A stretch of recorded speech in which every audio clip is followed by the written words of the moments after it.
Baik, selamat sahabat, saudaraku dalam Tuhan. Kita patut bersyukur kepada Tuhan oleh karena rahmat-Nya. Kita masih dapat berkumpul, berbakti bersama meski melalui media online ini. Renungan kita pada hari Sabat ini berjudul Petrus di penjara. Kita akan lihat kisah ini dalam buku Kisah pasal 12. Melalui renungan ini kita akan belajar pengalaman jemaat mula-mula yang sebenarnya, sebagaimana yang Alkitab ajarkan, dan pengalaman yang sama bisa menjadi bagian kita di zaman akhir ini. Mari kita ikuti ceritanya dan lihat pesan-pesan penting bagi kita. Kisah 12 ayat 6 dan 7. Pada malam sebelum Herodes hendak menghadapkannya kepada orang banyak, Petrus tidur di antara dua orang prajurit, terbelenggu dengan dua rantai. Selain itu, prajurit-prajurit pengawal sedang berkawal di muka pintu. Tiba-tiba, berdirilah seorang malaikat Tuhan dekat Petrus dan cahaya bersinar dalam ruang itu. Malaikat itu menepuk Petrus untuk membangunkannya, katanya, "Bangunlah segera." Maka gugurlah rantai itu dari tangan Petrus. Roh Nubuat menyatakan bahwa kira-kira pada waktu itu Raja Herodes mulai bertindak dengan keras terhadap beberapa orang dari jemaat. Pemerintah Yudea pada waktu itu ada di tangan Herodes Agrippa yang tunduk pada Claudius, Raja Roma. Herodes juga memegang kedudukan yang meliputi jajahan Galilea. Ia dikenal sebagai seorang pemeluk agama baru dari iman Yahudi, dan dia amat rajin dalam membaca upacara dari undang-undang orang Yahudi. Dia ingin memperoleh kemurahan hati orang-orang Yahudi, berharap dengan demikian menjadikan dia tetap aman pada jabatan dan kehormatannya. Ia meneruskan untuk menjalankan keinginannya dengan menganiaya sidang Kristus, merusakkan rumah dan harta orang-orang percaya, dan memenjarakan anggota-anggota sidang yang terkemuka. Ia membuang Yakobus, saudara Yohanes yang kekasih, ke dalam penjara, dan mengirim seorang algojo untuk membunuh dia dengan pedang. Sebagaimana yang lain, Herodeslah penyebabnya sehingga Nabi Yohanes dipancung. Melihat bahwa orang Yahudi amat senang dengan usaha ini, ia memenjarakan Petrus. Kita bisa baca dalam Kisah Para Rasul halaman 122 paragraf 1. Jadi, Herodes mencari dukungan orang Yahudi dengan mengikuti agama Yahudi dan menganiaya pengikut Kristus. Dimulai dengan Rasul Yakobus, saudaranya Yohanes yang kekasih, kemudian korban selanjutnya adalah Petrus. Inilah asal muasalnya Petrus dipenjarakan. Alkitab sudah lebih dahulu menyatakannya dalam Kisah 12 ayat 1 sampai 3. Kira-kira pada waktu itu Raja Herodes mulai bertindak dengan keras terhadap beberapa orang dari jemaat. Ia menyuruh membunuh Yakobus, saudara Yohanes, dengan pedang. Ketika ia melihat bahwa hal itu menyenangkan hati orang Yahudi, ia melanjutkan perbuatannya itu dan menyuruh menahan Petrus. Waktu itu Hari Raya Roti Tidak Beragi. Inilah politik. Herodes ikut agama Yahudi dan ikut kemauan orang Yahudi supaya posisinya aman. Nah, kembali kepada ayat sebelumnya dalam Kisah 12 ayat 6 dan 7 yang berkata, pada malam sebelum Herodes hendak menghadapkannya kepada orang banyak, Petrus tidur di antara dua orang prajurit, terbelenggu dengan dua rantai. Selain itu, prajurit-prajurit pengawal sedang berkawal di muka pintu. Pengawalan berlapis. Tiba-tiba berdirilah seorang malaikat Tuhan dekat Petrus dan cahaya bersinar dalam ruang itu. Malaikat itu menepuk Petrus untuk membangunkannya. Katanya, "Bangunlah segera." Maka gugurlah rantai itu dari tangan Petrus. Dikatakan tiba-tiba seorang malaikat Tuhan muncul di dekat Petrus. Nah, siapakah Tuhan yang dimaksudkan dalam buku Kisah? Kita lihat perkataan daripada murid-murid Yesus dalam Kisah 1 ayat 6.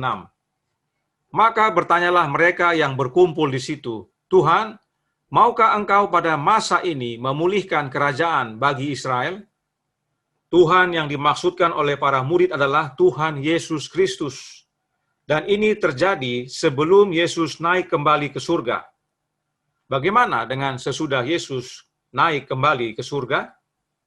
Kisah 2 ayat 36 berkata, "Jadi seluruh kaum Israel harus tahu dengan pasti bahwa Allah telah membuat Yesus yang kamu salibkan itu menjadi Tuhan dan Kristus."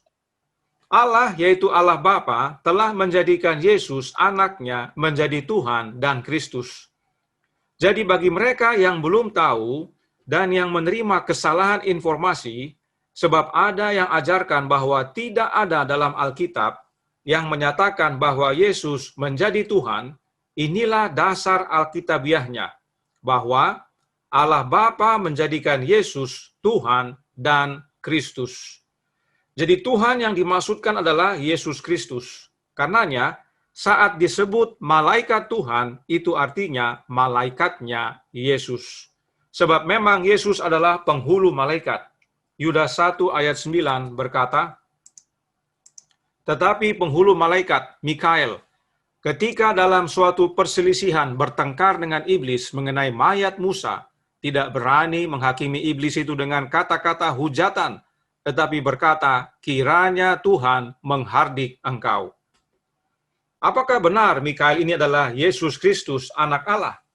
Wahyu 12 ayat 7 melanjutkan, "Maka timbullah peperangan di sorga. Mikael dan malaikat-malaikatnya berperang melawan naga itu, dan naga itu dibantu oleh malaikat-malaikatnya." Inilah bukti bahwa Mikael adalah anak Allah, Yesus Kristus, penghulu malaikat. Jadi malaikatnya Yesus Kristus yang tiba-tiba muncul di dekat Petrus. Artinya, malaikat tersebut muncul atas perintah Yesus. Dan saat malaikat tersebut berkata kepada Petrus, "Bangunlah," maka gugurlah rantai pengikat tangan Petrus. Dan ini bukan pertama kalinya malaikat bekerja menyelamatkan pengikut Kristus. Kisah 5 ayat 19. "Tetapi pada waktu malam seorang malaikat Tuhan membuka pintu-pintu penjara itu dan membawa mereka keluar." Malaikat Yesus hadir untuk menyelamatkan para rasul keluar dari penjara. Dan sepanjang buku Kisah, beberapa kali kita bisa lihat peran malaikat dalam melayani umat-umat pengikut Yesus. Kisah 8 ayat 26 berkata, "Kemudian berkatalah seorang malaikat Tuhan kepada Filipus, katanya, 'Bangunlah dan berangkatlah ke sebelah selatan, menurut jalan yang turun dari Yerusalem ke Gaza. Jalan itu jalan yang sunyi.'" Malaikat Tuhan adalah malaikatnya Yesus, mengarahkan Filipus untuk bersiap bertemu dengan sida-sida dari Ethiopia di suatu jalan yang sunyi. Ada banyak peran malaikatnya Yesus dalam menolong para pengikut Yesus dalam bekerja bagi Yesus. Mari kita kembali ke kisah Petrus, kisah 12 ayat 9. "Lalu ia mengikuti malaikat itu keluar dan ia tidak tahu bahwa apa yang dilakukan malaikat itu sungguh-sungguh terjadi. Sangkanya ia melihat suatu penglihatan." Petrus tidak mengerti apa yang sedang terjadi, sehingga dia kira itu adalah penglihatan. Namun tidak, itu adalah kejadian yang sesungguhnya, bahwa malaikatnya Yesus membawa Petrus keluar dari penjara dengan penjagaan yang begitu berlapis, tapi tanpa kesulitan. Berikut penjelasannya, Kisah 12 ayat 10. "Setelah mereka melalui tempat kawal pertama dan tempat kawal kedua, sampailah mereka ke pintu gerbang besi yang menuju ke kota. Pintu itu terbuka dengan sendirinya bagi mereka. Sesudah tiba di luar, mereka berjalan sampai ke ujung jalan, dan tiba-tiba malaikat itu meninggalkan dia." Seberapa lapis pun penjagaannya, tidak akan dapat menahan malaikatnya Yesus untuk membawa Petrus keluar dari penjara. Dan perhatikan, selama proses pembebasan berlangsung, malaikat selalu menyertai Petrus sampai akhirnya tiba di luar penjara, bahkan sampai di ujung jalan. Barulah malaikat tersebut tiba-tiba meninggalkan Petrus. Setelah tiba di luar penjara, apa yang Petrus pikirkan? Kita buka ayat selanjutnya, Kisah 12 ayat 11, yang berkata, "Dan setelah sadar akan dirinya, Petrus berkata, 'Sekarang taulah aku benar-benar bahwa Tuhan telah menyuruh malaikatnya dan menyelamatkan aku dari tangan Herodes dan dari segala sesuatu yang diharapkan orang Yahudi.'" Setelah tiba di luar penjara, Petrus sadar bahwa Tuhan, yaitu Yesus Kristus, telah menyuruh malaikatnya untuk selamatkan dia dari tangan Herodes dan orang Yahudi. Apa yang dilakukan Petrus selanjutnya? Kisah 12 ayat 12. "Dan setelah berpikir sebentar, pergilah ia ke rumah Maria, ibu Yohanes yang disebut juga Markus. Di situ banyak orang berkumpul dan berdoa." Setelah mengalami kelepasan, Petrus segera mencari saudara-saudaranya umat Tuhan. Hal ini merupakan bagian dari kehidupan pelayanan jemaat mula-mula. Bila menghadapi tantangan dan mengalami kelepasan, mereka saling menguatkan. Kisah 4 ayat 23. Sesudah dilepaskan, pergilah Petrus dan Yohanes kepada teman-teman mereka, lalu mereka menceritakan segala sesuatu yang dikatakan imam-imam kepala dan tua-tua kepada mereka. Kisah 16 ayat 40 memberikan contoh berikutnya. "Lalu mereka meninggalkan penjara itu dan pergi ke rumah Lydia, dan setelah bertemu dengan saudara-saudara di situ dan menghiburkan mereka, berangkatlah kedua rasul itu." Ini adalah peristiwa Paulus dan Silas dibebaskan dari penjara setelah orang Filipi tahu bahwa mereka adalah orang Roma.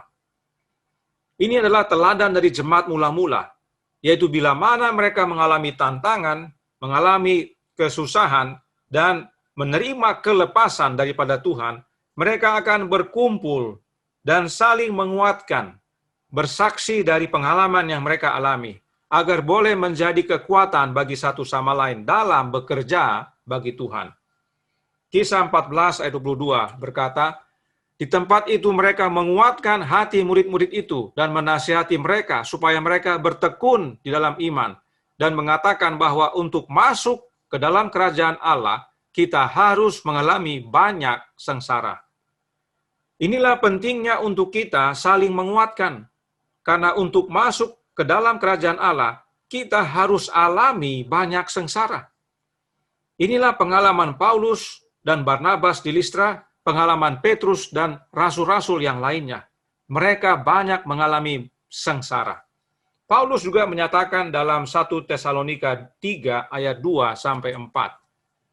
"Lalu kami mengirim Timotius, saudara yang bekerja dengan kami untuk Allah, dalam pemberitaan Injil Kristus, untuk menguatkan hatimu dan menasihatkan kamu tentang imanmu, supaya jangan ada orang yang goyang imannya karena kesusahan-kesusahan ini. Kamu sendiri tahu bahwa kita ditentukan untuk itu. Sebab juga waktu kami bersama-sama dengan kamu, telah kami katakan kepada kamu bahwa kita akan mengalami kesusahan, dan hal itu, seperti kamu tahu, telah terjadi." Kita yang setia dalam pekerjaan Tuhan telah ditentukan untuk mengalami kesusahan-kesusahan. Itulah pentingnya bagi kita untuk saling menguatkan melalui kesaksian-kesaksian pimpinan Tuhan yang berlaku dalam hidup kita. Nah, apa yang kita perlukan agar dapat saling menguatkan dengan benar? Efesus 3 ayat 16 dan 17 berkata, "Aku berdoa supaya ia, menurut kekayaan kemuliaannya, menguatkan dan meneguhkan kamu oleh roh-Nya di dalam batinmu, sehingga oleh imanmu Kristus diam di dalam hatimu, dan kamu berakar serta berdasar di dalam kasih."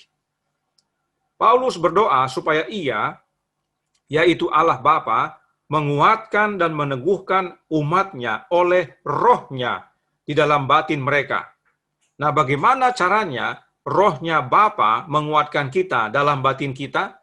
Ayat 17 menjelaskan, yang sering kita baca, "Sehingga oleh imanmu Kristus diam di dalam hatimu, dan kamu berakar serta berdasar di dalam kasih." Allah Bapa mengaruniakan rohnya di dalam anaknya, Yesus Kristus, dan kemudian Allah Bapa menyuruh roh anaknya ke dalam hati kita, agar Kristus diam di dalam hati kita oleh iman. Inilah yang menguatkan kita dan menjadi kesaksian dan kekuatan bagi saudara-saudara kita seiman. Kembali kepada Petrus. Dia tiba di rumah Yohanes yang disebut Markus. Markus ini adalah keponakan Barnabas. Di sana banyak orang berkumpul dan mereka berdoa. Berkumpul dan berdoa adalah teladan jemaat mula-mula. Kisah 2 ayat 42 berkata, mereka bertekun dalam pengajaran rasul-rasul dan dalam persekutuan, dan mereka selalu berkumpul untuk memecahkan roti dan berdoa. Selanjutnya dalam Kisah 4 ayat 31, dan ketika mereka sedang berdoa, goyanglah tempat mereka berkumpul itu, dan mereka semua penuh dengan Roh Kudus. Lalu mereka memberitakan firman Allah dengan berani. Jadi malam itu mereka berkumpul dan berdoa. Salah satu pokok doa mereka pasti untuk Petrus. Dan pada waktu Petrus mengetuk pintu, oleh karena saking gembiranya, seorang hamba perempuan yang bernama Rode, bukannya membuka pintu, malah kembali masuk, menyampaikan kepada mereka yang sedang berdoa bahwa Petrus ada di luar mengetuk pintu. Mereka tidak percaya, tetapi Petrus terus mengetuk, dan akhirnya mereka buka. Mereka tercengang-cengang melihat Petrus ada di hadapan mereka. Petrus sampai harus minta mereka berdiam agar jangan menarik perhatian, sebab hari sudah malam. Kisah 12 ayat 17 menyatakan, tetapi Petrus memberi isyarat dengan tangannya, supaya mereka diam. Lalu ia menceritakan bagaimana Tuhan menuntunnya keluar dari penjara. Katanya, beritahukanlah hal ini kepada Yakobus dan saudara-saudara kita. Lalu ia keluar dan pergi ke tempat lain. Petrus mau cerita mengenai pengalamannya ini juga disampaikan kepada yang lain, agar menjadi kekuatan bahwa Tuhan, yaitu Yesus Kristus, selalu turut bekerja bersama mereka. Setelah mereka berkumpul di dalam, sebagai bagian dari saling menguatkan dalam pelayanan, Petrus ceritakan tentang kisah kelepasannya ini. Bahwa kelepasannya itu yang lakukan adalah Tuhannya Yesus Kristus. Tuhannya lah yang melakukan semuanya itu dengan memerintahkan malaikatnya datang kepada Petrus. Inilah bukti bahwa meski tidak kelihatan, Yesus itu sendiri yang sedang bekerja bersama-sama murid-muridnya. Sementara itu, apa yang terjadi di penjara? Kisah 12 ayat 18 dan 19. Pada keesokan harinya, gemparlah prajurit-prajurit itu. Mereka bertanya-tanya, apakah yang telah terjadi dengan Petrus? Herodes menyuruh mencari Petrus, tetapi ia tidak diketemukan. Lalu Herodes menyuruh memeriksa pengawal-pengawal itu dan membunuh mereka. Kemudian ia berangkat dari Yudea ke Kaisarea dan tinggal di situ. Artinya, saudaraku dalam Tuhan, sepanjang malam, para pengawal tidak ada yang tahu apa yang terjadi. Sebab mereka semua tertidur. Nanti waktu bangun pagi baru sadar bahwa tahanan sudah tidak ada. Tidak heran pengawal-pengawal tersebut dibunuh. Peristiwa ini bukan yang pertama kali terjadi. Kejadian serupa pernah terjadi sebelumnya. Mari kita baca dalam Kisah 5 ayat 22 dan 23. Tetapi ketika pejabat-pejabat datang ke penjara, mereka tidak menemukan rasul-rasul itu di situ. Lalu mereka kembali dan memberitahukan, katanya, kami mendapati penjara terkunci dengan sangat rapihnya, dan semua pengawal ada di tempatnya di muka pintu. Tetapi setelah kami membukanya, tidak seorang pun yang kami temukan di dalamnya. Luar biasa. Orang sudah dikunci dengan rapi, tapi bisa keluar. Ini adalah peristiwa para rasul di penjara oleh imam besar dan kolega-koleganya. Sebab mereka sangat iri kepada para rasul-rasul tersebut. Kemudian malaikatnya Tuhan Yesus datang dan lepaskan para rasul tersebut. Itu sebabnya tidak ada yang rusak dalam penjara itu. Bahkan pintu masih terkunci sangat rapihnya. Dan para pengawal masih ada di depan pintu itu. Ini semua adalah pekerjaan Yesus dengan menyuruh para malaikatnya. Saudaraku dalam Tuhan, mengapa kita perlu mempelajari cerita pengalaman Petrus ini dan jemaat mula-mula? Kita sudah lihat tadi beberapa teladan mereka yang penting kita hidupkan, seperti mereka rajin berkumpul dan berdoa agar mendoakan satu sama lain. Mereka juga rajin bersaksi saling menguatkan dalam pelayanan, sebab mereka tahu dalam bekerja bagi Tuhan, dalam masuk dalam kerajaan Allah, kesusahan demi kesusahan akan dialami. Namun ada yang lebih dari itu.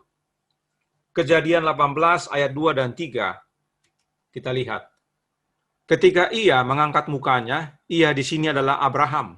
Ia melihat 3 orang berdiri di depannya. Sesudah dilihatnya mereka, ia berlari dari pintu kemahnya, menyongsong mereka.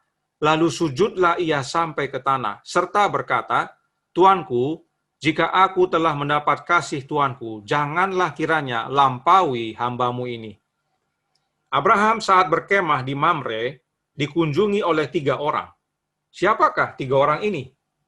Kejadian 18 ayat 22 berkata, Lalu berpalinglah orang-orang itu dari situ dan berjalan ke Sodom, tetapi Abraham masih tetap berdiri di hadapan Tuhan.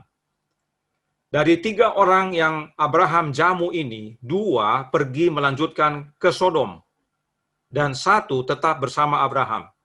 Dan kita sudah pelajari bahwa 2 orang yang ke Sodom itu adalah malaikat-malaikat. Dan 1 orang lagi yang tinggal dengan Abraham, di mana nanti Abraham melakukan pengantaraannya, dia tawar-menawar dengan orang ini, disebut malaikat juga, namun dia dipanggil Tuhan. Mengapa demikian? Sebab Tuhan itu nama. Mazmur 83 ayat 19. Supaya mereka tahu bahwa engkau sajalah yang bernama Tuhan, yang maha tinggi atas seluruh bumi.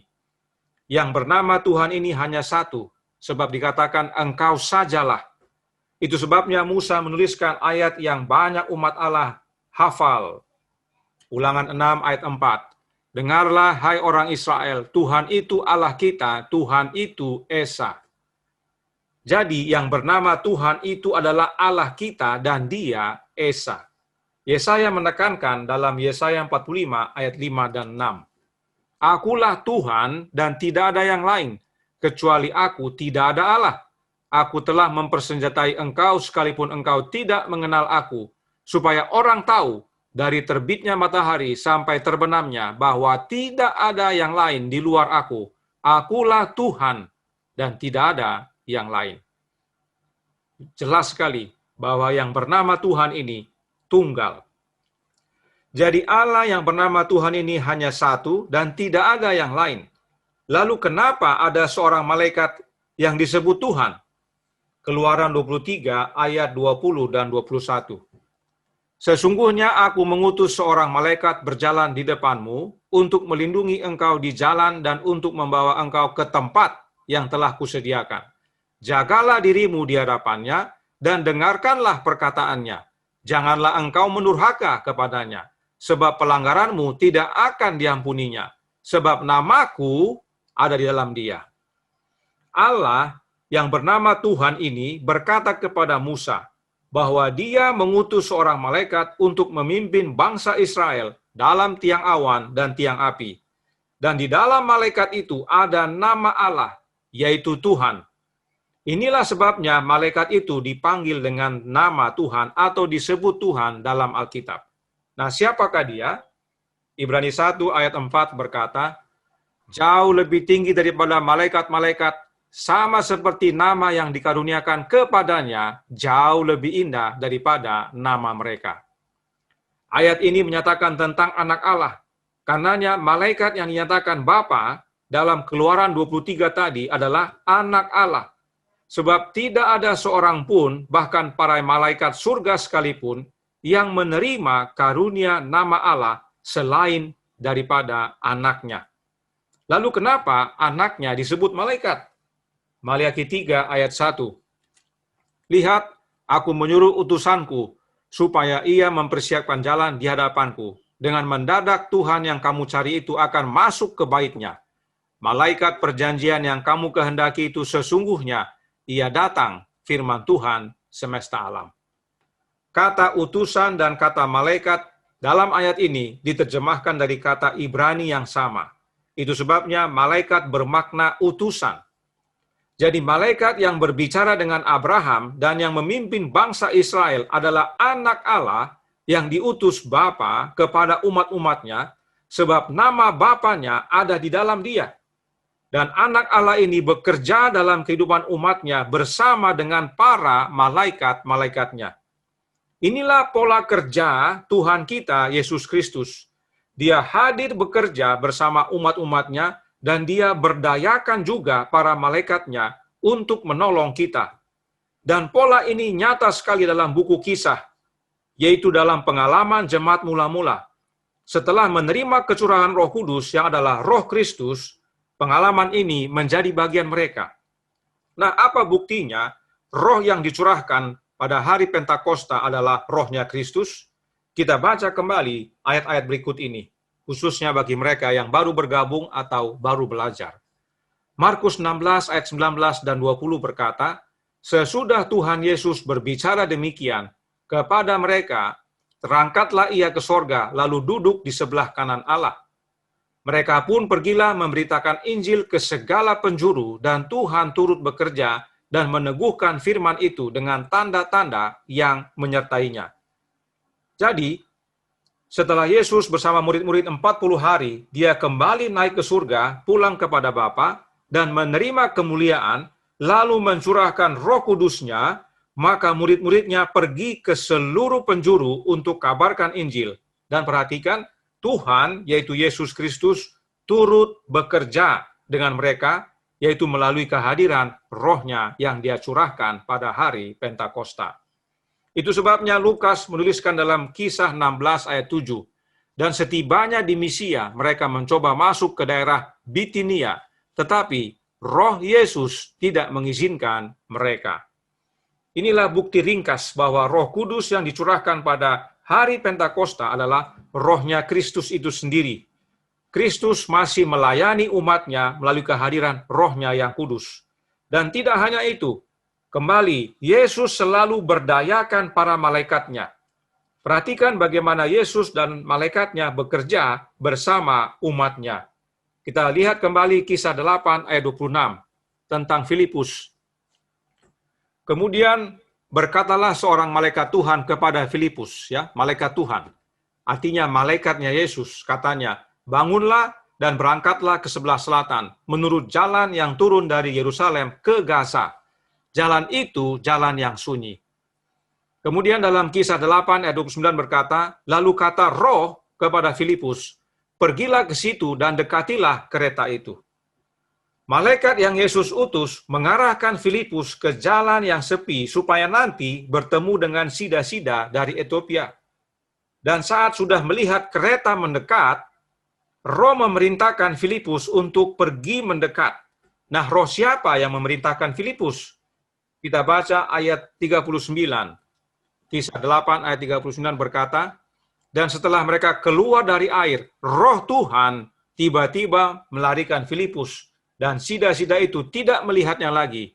Ia meneruskan perjalanannya dengan sukacita. Siapa Tuhan yang dinyatakan dalam buku Kisah? Tuhan Yesus Kristus.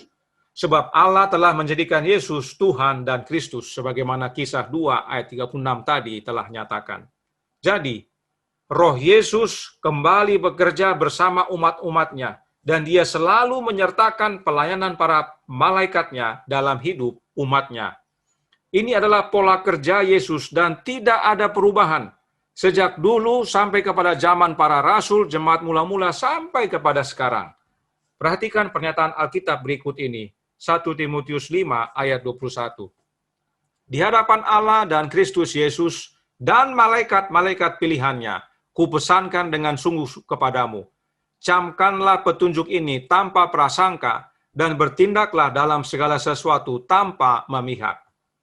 Di hadapan siapakah Paulus menyampaikan nasihatnya ini? Di hadapan Allah, yaitu Bapa, sebab bagi Paulus hanya ada satu Allah, yaitu Bapa.